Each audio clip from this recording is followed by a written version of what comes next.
Welcome to ZAC TV, Zentangle Adapted Quilting Television here on YouTube. I'm Nisha Oren Nelson, your host.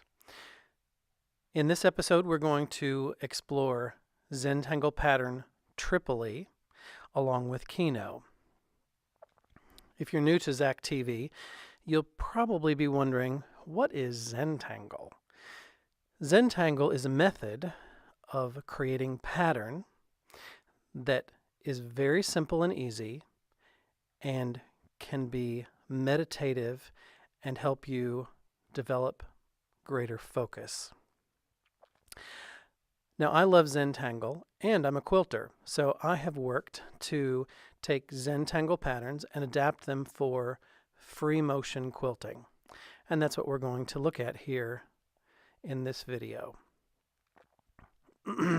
So I have one piece of cotton fabric, and behind it I have a piece of sew-in interfacing. This is a non-fusible product, and all it's doing is giving me stability so that the cotton fabric doesn't pucker as I stitch on it.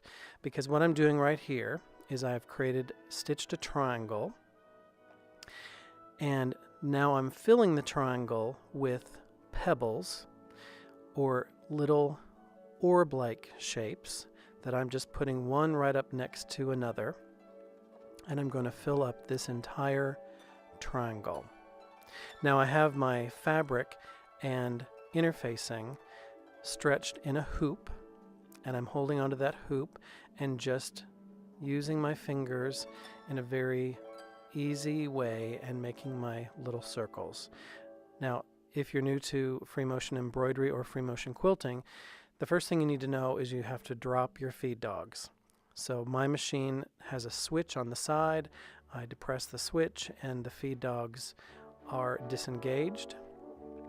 I have an open-toed hopping foot. Your machine probably came with some sort of a free motion quilting foot. This was an additional accessory on my particular machine, but I like the open toe and the extra visibility that it gives me. And my objective is just to fill up this square, or this triangle, and I'm going to do a few of them with pebbles, and then I won't stitch back over those pebbles, so they will remain puffier than the quilting that surrounds them. And you can just see on the bottom of the screen there's another triangle. It's real faint, and it's actually a piece of dark fabric underneath the top fabric. And because the top fabric is light enough and the underneath fabric is dark enough, you can just see that little shadow of the triangle coming through. It'll be much more apparent when the whole thing is quilted. This is what I refer to as shadow trapunto. Trapunto is normally where, or I should say traditionally, when there was quilting done and then they would very carefully stuff extra batting or stuffing into certain parts of the quilting to make them stand up higher, in higher relief than the other quilting around it. Now we do all kinds of things to add extra dimension, and one of the things that I love to do is shadow trapunto.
Now for the quilting.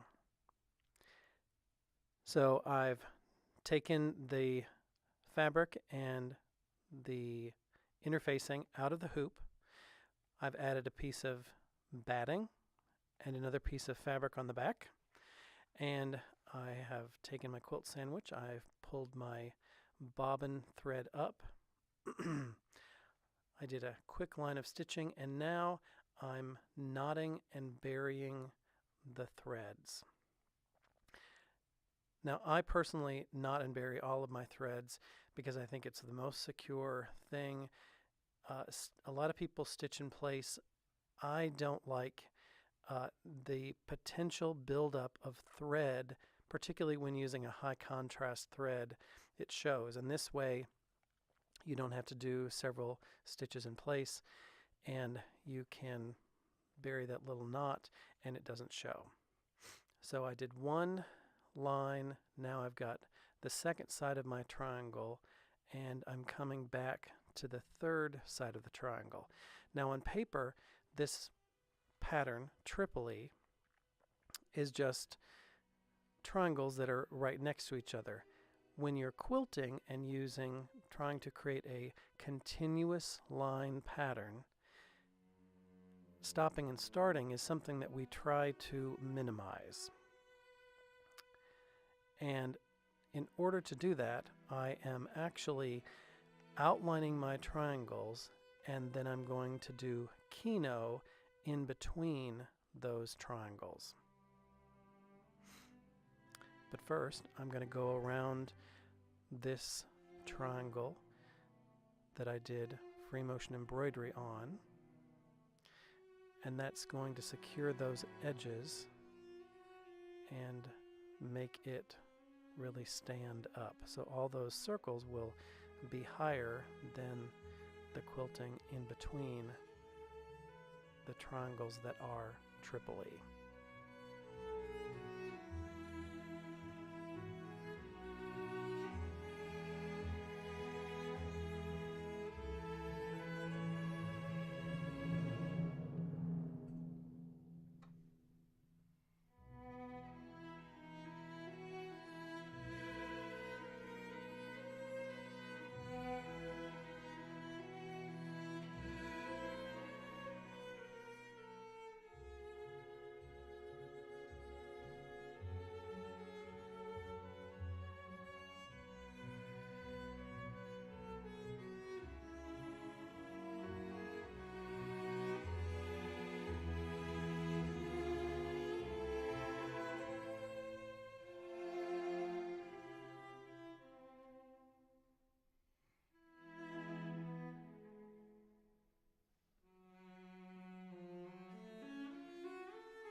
Here I'm going to do another triangle. So I'm just coming down one side, across, and then back up to where I started. And instead of leaving this one empty, I'm actually going to do some radiating lines. So I'm going to come right down the center of the triangle, travel a little bit to the right, come between those two lines back up to the point, and then split the difference and split the difference. And now I'm going to do the other side, come down between those two lines, split the difference, and I'm looking where I'm going, not at my needle. Come back down to this bottom line, and now I'm going to come across the bottom to the left and then to the right, because I want this line to be thicker. Come back up this side and down the other side. Now I want to end up at the top because I want to knot all at once.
Here in the background, I'm doing a pattern called Kino, which is just simply lines going in one direction and then lines going in another direction.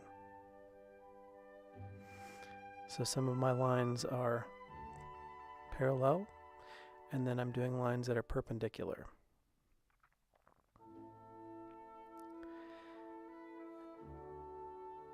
So really, doing Tripoli is a matter of creating the triangle by leaving the triangle blank and filling in all the space around it. And this gives us the look of Tripoli. Kino is a nice pattern because it gives a great texture to the background. And one of the things that I always consider is creating dense quilting in one area to make another area seem puffier by comparison. So most of these triangles are going to be puffy and stand up and attract a lot of attention because all of that thread that I'm using for Kino is actually compacting the batting, making those areas sink below the surface of the triangles. So here I've done a triangle and I'm coming back in between with 3 horizontal lines and then 2 vertical lines. Vertical, horizontal, however you want to think about it. Going in one direction and then going in another.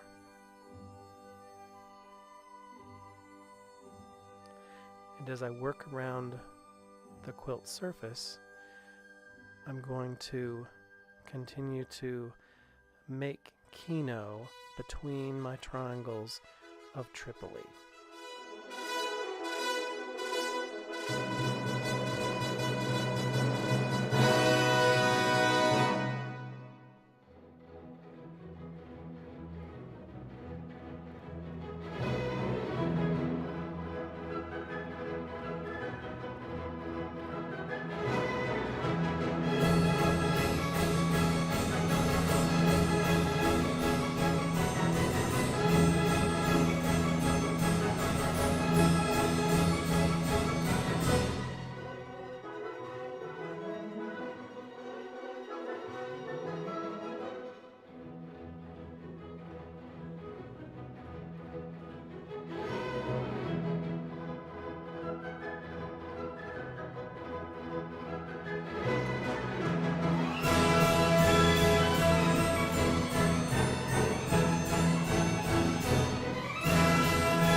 Now I need to address the space in between these 6 triangles. So I'm going to take Kino and I'm going to stretch it into the center. And then I'm going to travel up and over the point of the triangle and add another one of these stretched bars. Back down, over the triangle, do the next one, focusing on just the single mark that I'm making at the time, not the mark I just made or the one that's coming. Only on where I'm going. Stretching all the way to the center and back, traveling up and over. Now I notice that I've got an area that doesn't have Kino, so I'm going to go up to the center and I'm going to skip over, fill in this bar, and then when I come back down, I can continue Kino in between these 2 triangles.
Remember as you're working that you can stop at any time.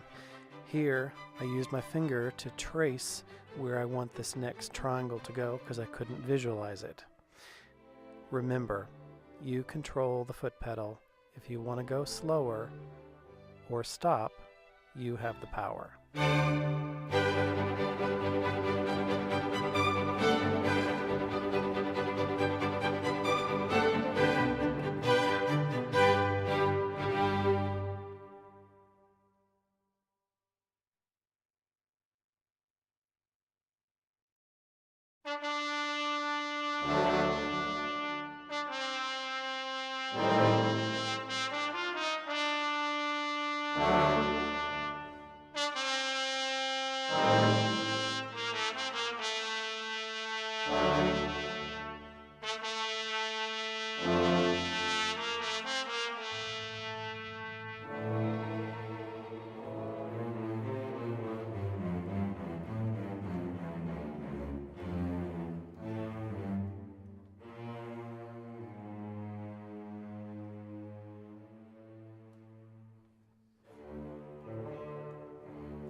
Now I've come to an edge, and I think I've filled as much of the space as I want, but I want something to set the edge off. So I'm actually going to do something in Zentangle we refer to as aura. In quilting, we tend to call it echoing. But whatever you call it, I'm basically tracing around the edge of the entire outside with a couple lines of quilting.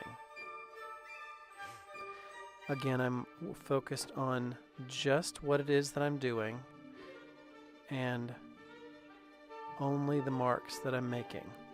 And every once in a while, there's a center or a little background fill to do, and I can work my way through those areas and then around the perimeter.